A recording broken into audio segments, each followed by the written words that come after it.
Welcome, and thank you for joining us for Coffee with Hillary and Les, brought to you by the State of Mind Hypnosis and Training Center, located in the heart of the Kawartha Lakes.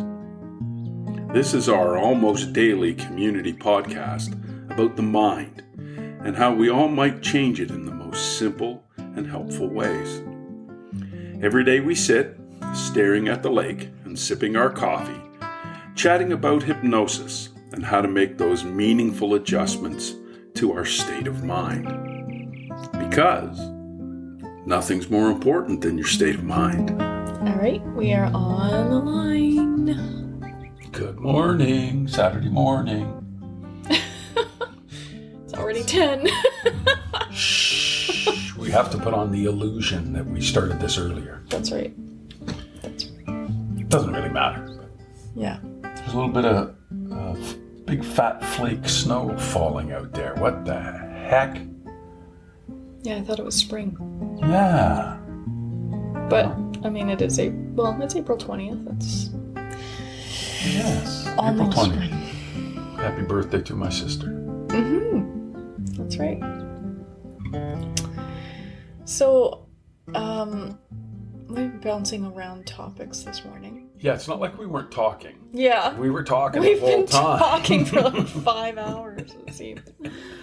But sometimes we think what we talk about is a little out there Yeah. and probably doesn't make for a commonly acceptable podcast. Yeah. Oh my. We don't want to scare people away. Yeah, exactly. So, we had a couple topics to choose from, and I just said, okay, I'm just going to turn it on, and we're going to see where this goes, if anywhere. So something that's topical is, I talk about myself a lot, not because I think of myself as, high and mighty, but I see my emotions as, emotions that people can relate to. You're right? pretty normal. Pretty normal, right? And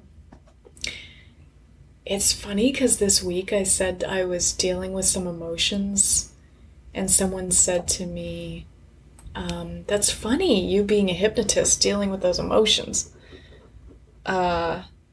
Anyway, I said, well, perfection doesn't come with the job title. So something I'm going through right now is just up and down emotions, little angers here and there, little sadnesses. But how it's playing out is overeating. Now, I used to think of myself as someone who wouldn't self-soothe with food, but apparently I am. We got a bit of sad news this week, and I went straight to the fridge, like seconds. Got the text, in seconds I went to the fridge and I ate like a whole cheese ball, or what was left of it from last weekend. Les is like, oh, that's where that went. And I knew it while I was doing it, and I thought, what the heck are you doing, Hillary? This is also paired with I'm gonna call it a diet. I think she calls it a diet. I'm starting on Monday. That is like, it's a different diet. It's a different kind of diet. I'm just gonna say it's called the Livy Method.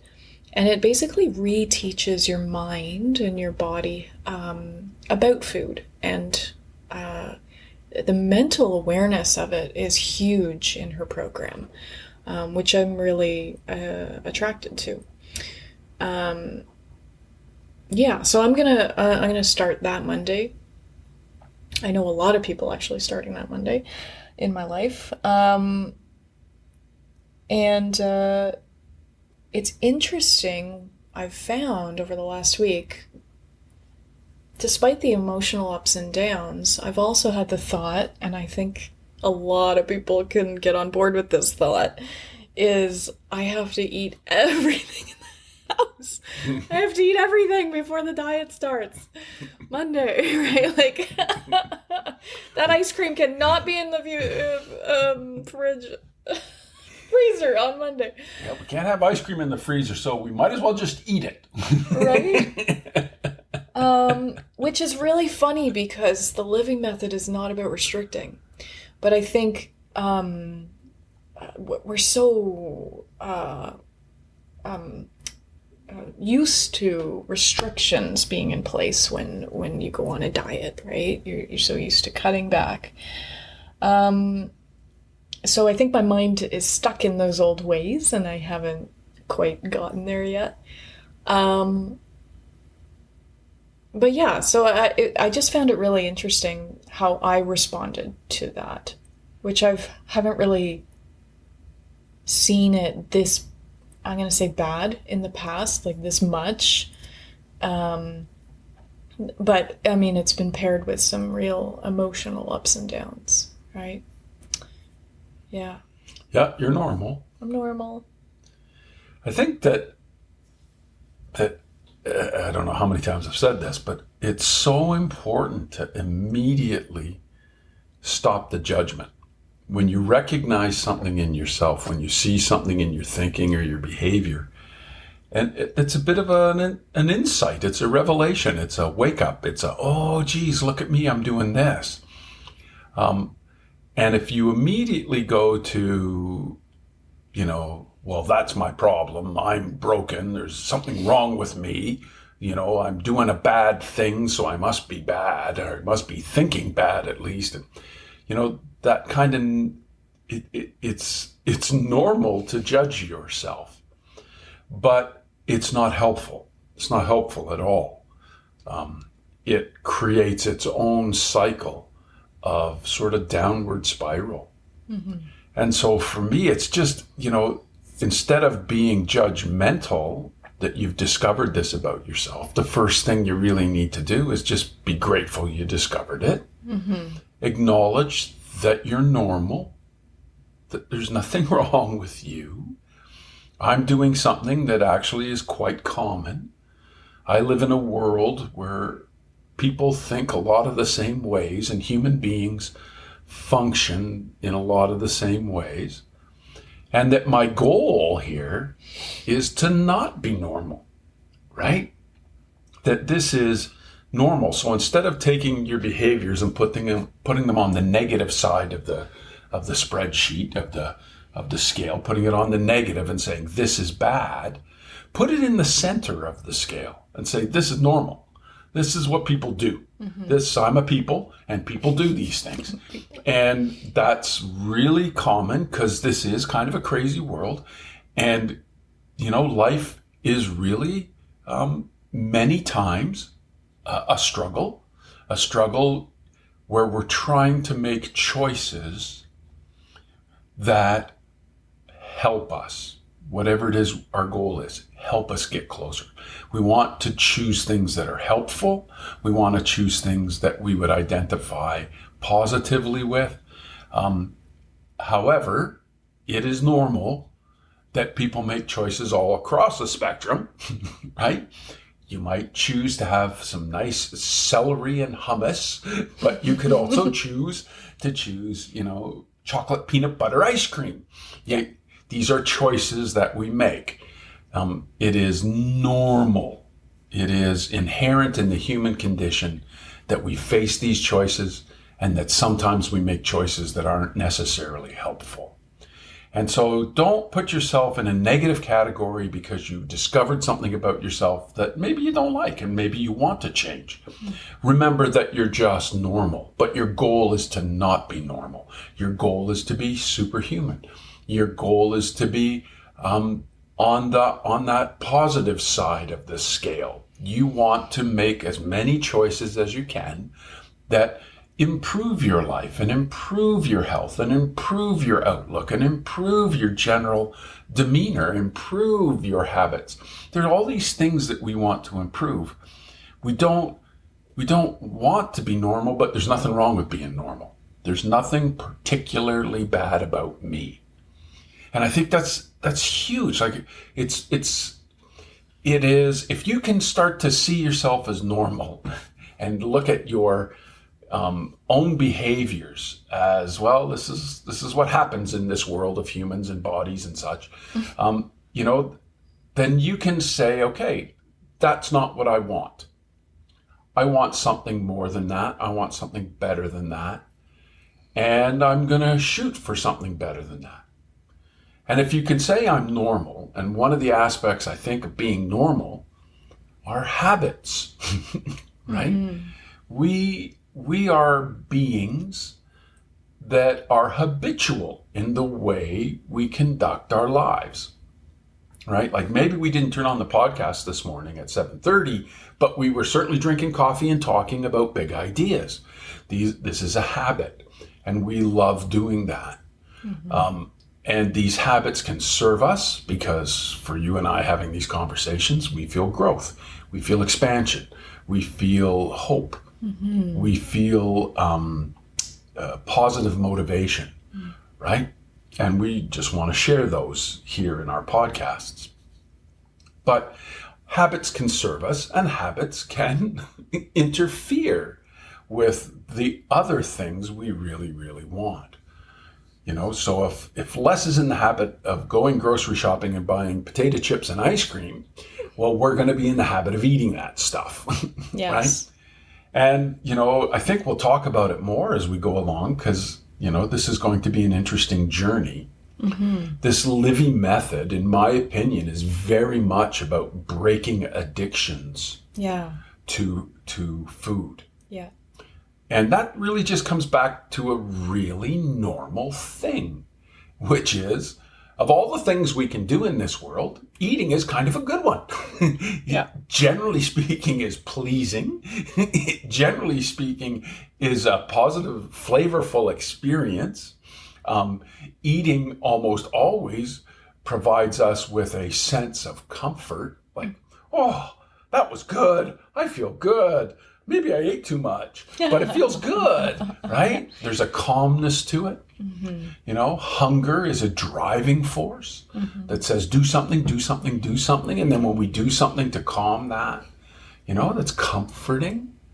So, it's very normal for human beings to eat as a form of addressing their emotions because it shifts them from feelings of sadness and loss like we experienced this week and fear and concern that things are going to be different and maybe not the way we want them to be. Mm-hmm. It shifts us to a comfortable feeling of, oh, this tastes good and I'm going to be okay and, I'm calming myself. And that's all very, very normal. So don't judge yourself. Let's just start right there. And I think it is a funny little coincidence that we talk about diets, the way we think about diets. And if we set a deadline, because it's always a deadline, and that just implies that we think diets are not good, diets are bad, diets are hurtful, diets are painful, diets are suffering, diets are evil things that we impose upon ourselves. Yeah. It's like, wow, look at that, ice cream. That's got to be gone by Monday. Let's get rid of that now. We could throw it in the garbage. No, that's ice cream. That's like gold. No, we're not throwing that in the garbage. We're throwing that in ourselves. Yeah. And I was saying to Les, which as it came out of my mouth, I thought, oh, there's an insight. Now, can I remember it? Yes, maybe. Basically, it was interesting because we went out for pad thai last night, or Thai food, and I had a pad thai, and as I was eating, I started thinking about them because we have people that have gone through the living method, and friggin' amazing results, like crazy amazing, and they're just thinking about food and their body and their mind totally different, which is very exciting. So, like I was thinking about Monday while I was eating, and I thought, you know what, I'm kind of feeling full. I'm at like this 80% feeling. And so I packed it up. I packed up up my soup, packed up my pad thai, and came home. You were going out somewhere else, and I sat on the couch and I thought, oh, maybe I'll eat that. It started calling you. I'm over here, Hillary. Right? And, like, I love that I can laugh at myself, really, like, that's the best thing, right? So, I'm sitting there, I throw on my, the latest, which is a whole other podcast, is why I watch reality shows. But I throw on The Circle, and it's interesting. So I will go into it right now, just quickly. I watch The Circle, which I've noticed, whenever I'm feeling sad and scared and fearful, because I associate it to when you went into the hospital. That's the first, like, I was, like, stuck on the couch that first night, terrified, and watching The Circle until 2 a.m.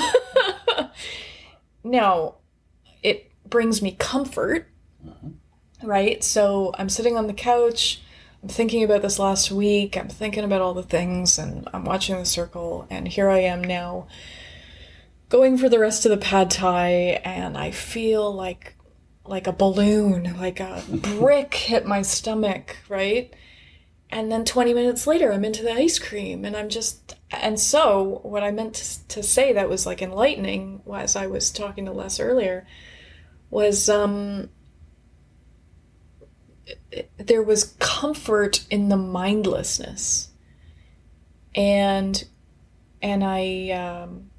to me, I had thought before, oh, well, I don't comfort eat because I don't really feel comforted when I eat. I don't have warm tinglies and think about how comforting this is. But I think it's the mindlessness that there's comfort in. And so I don't even think about it. I just, I'm just eating the ice cream. I'm just eating the pad thai, and I don't even, I'm not even aware of it. And then next thing you know, I feel like utter crap, and I'm thinking, oh, well, it's good I'm starting the diet on Monday so I can feel better. Oh my God.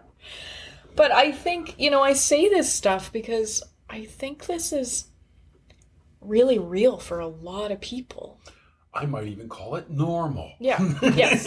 Okay. Yeah. Well, like, this is where I think you're tripping over a wonderful awareness that I think is an invitation to something different. Mm-hmm. So let's understand that our behaviors are learned. Let's go back to that simple analogy of tying your shoe. You can bend down and tie your shoe literally in seconds. You do it without thinking. You don't have to try. 1 minute it's untied, the next minute it's tied. And in that process, you never once really thought about it. You just sort of decided you needed to tie your shoe. And that's because you've done it so many times that it has become a subconscious action. Mm-hmm. It is just normal. It's not necessarily good or bad. It is just a thing that needs to be done. And so we do it, and we do it so many times that we become so good at it that it's a behavior that is subconscious. And most of the stuff we do on a daily basis is that kind of mindless action that just carries us through the day. It's just habit, and we're good at it. And it's coming from the subconscious mind. Yeah. And it's just something the subconscious mind learned a long time ago, that it was good. Make sure you tie your shoes, because at that time, remember when you didn't tie your shoes and you tripped and you fell, and everybody said, why didn't you tie your shoes? And you realized that you really fell because of your own failure to tie your shoes. So it became something that got programmed into you. Make sure you tie your shoes. Don't wear your shoes untied. Can't put on shoes with laces that you don't immediately tie them up, because not tying them up is just dangerous. And the subconscious mind just knows that. So the subconscious mind knows the instant you put on your shoes, you just tie them, and you just tie them fast and furiously. And this is all just the subconscious mind that takes over on your behalf and taking care of you. And it's the same thing with food. At some point or another in your life, food was offered to you to improve your mood. Mm-hmm. Right? At some point in your life, your attention was taken from a negative thought to a positive thought of, oh, ice cream, good. Or, oh, lollipop, nice. Or come and sit down for dinner, beautiful. Or quite literally, before you even had words and could think, my mother's trick, my grandmother's trick was to dip the soother in liquor. And my mother's trick was to dip the soother in sugar. And either way, a little tiny baby that doesn't know what's going on is soothed by these flavors. Yeah. And these flavors become a go-to, subconsciously, mindlessly, right? More importantly, let's not say mindless, say without attention, without focus, without deliberation and decision, without choice, right? Yeah. And so we are served by our subconscious, mindless, non-choice actions often. And we're not served by some of our mindless, subconscious, non-choice actions sometimes. So the magic then, of course, is bringing it forward. And this is why we talk about mindfulness. Mm-hmm. And this is why I have become obsessed over the years now with the concept of choice. Yeah. Are you making a choice? Did you choose to eat the pad thai and the ice cream? Or was it a subconscious driven action that is just there because your mind turns to that when it is going through difficulties? Mm-hmm. I don't want to put my attention, and this is what we're dealing with, and we don't want to focus on us because we have friends that have decided to close their business, and they're just the world's great people. They're just great people. And the business they were functioning in was a great business that served a lot of people really, really well. And for them, it became a place of suffering. It was hard to keep that going, and they made a great choice for themselves to close their business. And we admire their courage, and we support their choice, and we can see how it's the right choice at the right time. It still was such a wonderful business. It served us in terms of building community and just getting to know them. We didn't even know who they were. And through their business, we became friends, and these people really matter to us now. And so there's a sense of loss, a sadness. Sadness means I've lost something. When we can identify our emotions with what they mean, we have an easier way of working through them. Mm-hmm. So we're sad. And we're sad because our friends are losing something, we're losing something, the community is losing something. There's a sadness there, and that sadness seeks comfort. And the subconscious mind just kicks in, right? Just does what it always does and says, there's ice cream in the fridge. There's a mozzarella ball. And then away you go, right? Away you go from there. So this is the beauty or the opportunity. It is normal to have your subconscious mind drive your behavior based on your emotions, but you don't want to be normal. So there's nothing wrong with you. You're trying to be better than normal. And then you become aware of your actions. And this is where mindlessness can be pushed into mindfulness. And then instead of the subconscious mind driving the behavior, there's now the opportunity for choice. Yeah. And that's just an amazing thing. And it's hard to do. But when it's done, you just feel very differently about yourself. Mm-hmm. You can feel much better about the behaviors that you exhibit, that you recognize in yourself. I think even just the recognition of the behavior is mountains, right? It's great. Because it starts there, yeah. Yeah, it gives you the choice. I say to clients all the time, like, oftentimes we don't even know we have choice until we're presented with it, right? In ourselves. We just go through life, like I think I've said before on the podcast, like, a pawn on a chessboard and someone else is moving us around, right? We're just being sloshed in either direction, everywhere. And then it's time to choose now. You're given that choice. And if you don't recognize it, and that's why we share this podcast and I share my experience, which is, it's easier to see it in other people than yourself, right? And help other people. But in that moment of recognition, you can now be the one in control. You can say, well, where did this come from?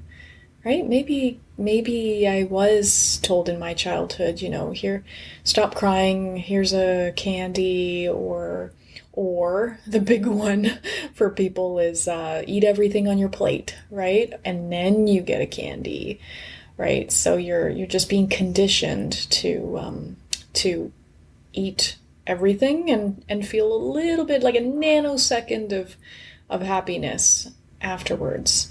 And it doesn't even need to involve a candy. It's just eating everything. So, in the recognition is a moment where you can notice it and then make a different choice. Yeah, if you're not aware of what you're doing, you can't change it. And so let that be your reframe. I loved reading about and then experiencing a little bit the idea that in some Buddhist monasteries, they use a bell. And anybody at any time, at any day, they can basically ring the bell. Here, I want to ring a bell.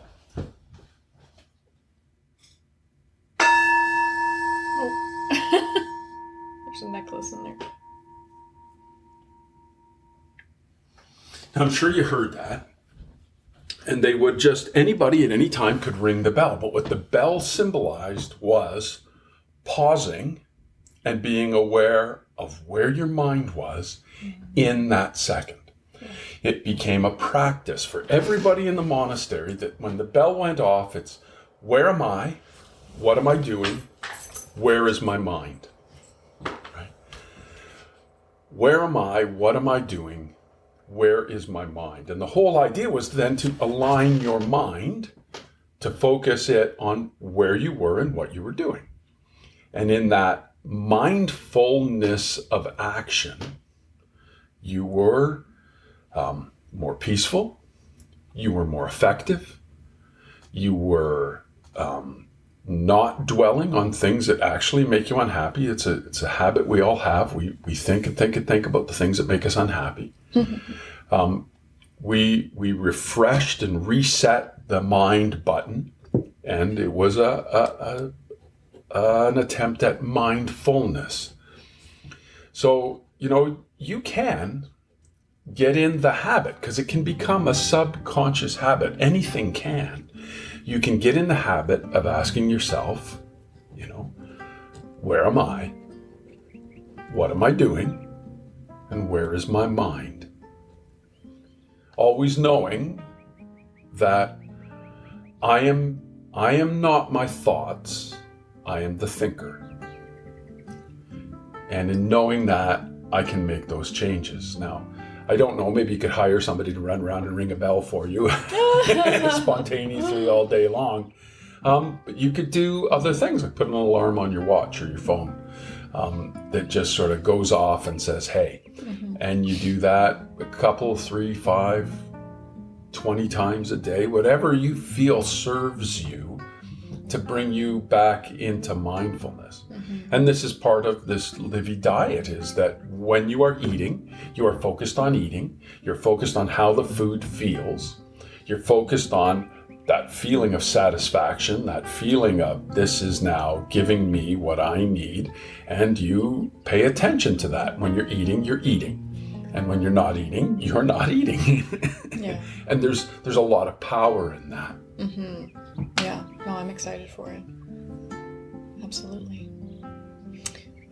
All right. Well, we're at 30 minutes. So Oh. maybe we should let you go for the day. Well, geez, we got to be more mindful. Where am I? What am I doing? And where's my mind at? Yeah. My mind was right into this topic. Yeah, that's great because we were we didn't really know where it was going to go at the beginning. I knew I wanted to talk about, eating a whole cheese ball, but not exactly sure where that was going to lead.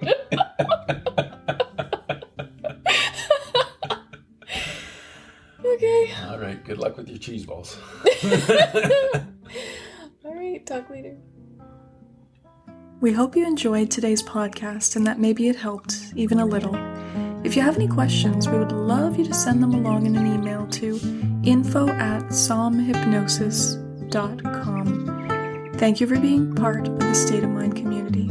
For more information about hypnosis and the various online or in-person services we provide, please visit our website, www.somhypnosis.com. The link will be in the notes below. While you are there, why don't you book a free 1-hour journey meeting with Hillary or Les to learn more about what hypnosis is and how you might use it to make your life what you want it to be. Bye for now. Talk to you tomorrow.